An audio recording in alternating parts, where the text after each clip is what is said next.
E se alguém lhe disser que a sua vida se rege em função de números? Talvez esta seja uma questão com algum exagero, mas o que é certo é que vivemos mergulhados em números e nem damos conta que isso acontece. Por isso mesmo, o jornalista Nuno Aguiar resolveu lembrar-nos quais são os números da nossa vida. Num livro que pretende explicar o que está por trás das estatísticas e indicadores económicos que nos governam. Nesta viagem pelo mundo dos números, o autor recorre a uma linguagem acessível e a exemplos do dia-a-dia para nos explicar as origens e implicações dos indicadores que diariamente nos aparecem pela frente. O jornalista Nuno Aguiar é meu convidado neste grande jornal. Boa noite, Nuno. Olá, boa noite. Porque é um livro que descodifica aqueles números estranhos que nós temos que estudar diariamente na nossa profissão e não só de economia? O objetivo foi um pouco eu achar que houve um salto no discurso e no debate público que a maioria das pessoas não acompanhou. Ou seja, de repente começámos a utilizar termos muito técnicos, default, dívida pública, PIB, déficit externo, que, embora os especialistas saibam perfeitamente o que é que eles querem dizer, a maior parte das pessoas se calhar percebe que é grave ou que é importante, mas não percebe exatamente porque é que é importante. Porque o debate era muito mais político e muito menos económico e agora transpôs com a crise, não é? Com a crise mundial e também em Portugal, transpôs muito a economia para o debate político, não é? Exatamente, e passámos a interiorizar muito mais metas. Déficit, é preciso cumprir o déficit, o desemprego está alto, temos que colocar o PIB a crescer e isso veio para o discurso dos políticos. Os meios de comunicação social obviamente tiveram um papel em escavando cada vez mais os números e sendo cada vez mais finos na análise dos números, mas para grande parte das pessoas se calhar temos que só desacelerar um bocadinho. E o objetivo era simplesmente descodificar, fazer uma pequena descodificação de alguns dos principais indicadores que falamos tantas vezes. Eu sei que na redação do Jornal de Negócios, onde trabalhas, te chamam o maluquinho dos números. Foi também por isso, no bom sentido, obviamente, sem qualquer tipo de crítica. Sim, dizer quem é que foi. Foi também por isso que resolveste, ou também porque esta acaba por ser uma ferramenta mais para as pessoas, para o público em geral, e não tanto para nós. Exato. Eu acho que um economista ou um jornalista muito especializado em economia, se calhar não vai, quer dizer, pode aprender uma outra coisa, uma outra curiosidade, mas não vai, se calhar, aprender nada de novo em relação ao que está aí. Quem pode beneficiar é provavelmente alguém que tem curiosidade, acho que esse é o único pré-requisito para comprar este livro, é ter curiosidade sobre o tema. Não precisa ter nenhum conhecimento de economia, aliás, eu acho que grande parte da economia tu dás muitos exemplos práticos. Como é que uma noitada em Paris, nos anos 80, determina a austeridade que nos é imposta? Conseguiste provar isto? Eu acho. É um caso que, por acaso, foi uma das últimas coisas que acrescentei no livro, porque um funcionário do Ministério das Finanças francês da década de 80 veio falar a um jornal francês sobre esse episódio e como eles chegaram de uma forma um pouco aleatória ao valor de 3%, simplesmente porque o presidente francês queria um número que pudesse utilizar para recusar os pedidos de mais despesa de outros ministérios. E o número é um bocado aleatório inicialmente, depois há uma reflexão sobre ele, obviamente.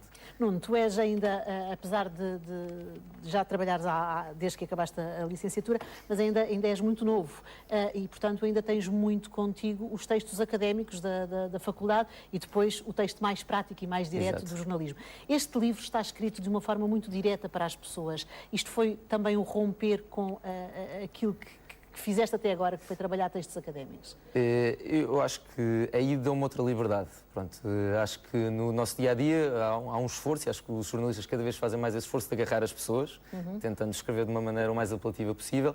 Nem sempre é possível no registro de jornal, que é aquele em que eu escrevo, e aí deu muito mais espaço, daí as páginas, se calhar, mais até que estão, mas deu-me também mais liberdade criativa para poder escrever de outra maneira, fazer algumas brincadeiras, que não seria possível no dia-a-dia de um jornal económico, principalmente. Como é que te foram surgindo os exemplos práticos, os exemplos do dia-a-dia para cada um dos temas que apresentas aqui no livro? Porque, de facto, desde falares da tua namorada até esta noitada em Paris, há vários casos aqui, a utilização, por exemplo, de uma lata de refrigerante. Tu usas vários exemplos que nós nem nos apercebemos deles no dia-a-dia. Acho que isso é uma das coisas que reflete um pouco aquilo que eu estava a dizer, que é a economia não tem que ser uma coisa complicada. Chata. Nem chata. Nós podemos complicá-la, se quisermos, e é muito fácil fazê-lo. Às vezes é mais difícil descomplicá-la, o exercício de descomplicá-la é mais difícil e para as pessoas acho que é mais fácil depois, obviamente, de interiorizar. Os exemplos são são episódios da minha vida e não é preciso serem episódios muito especiais, é coisas do dia-a-dia. Uma das comparações que eu faço logo no início é como é que um responsável político tomava decisões antes de haver grandes indicadores como o PIB, e é um pouco como estar a conduzir um carro com o painel de instrumentos avariado, que foi uma coisa que já me aconteceu, e portanto é um pouco utilizar coisas que já me aconteceram para dar esses exemplos. Acho que fui-me lembrando, quer dizer, a noitada era fácil, não é? Existe, claro. Falou. Mas há outros exemplos como o do PIB, que é recorrer. A minha namorada tive que aprovar com ela primeiro se podia utilizar esse exemplo. A questão dos lados. Exato. Acho que ela não ficou muito chateada.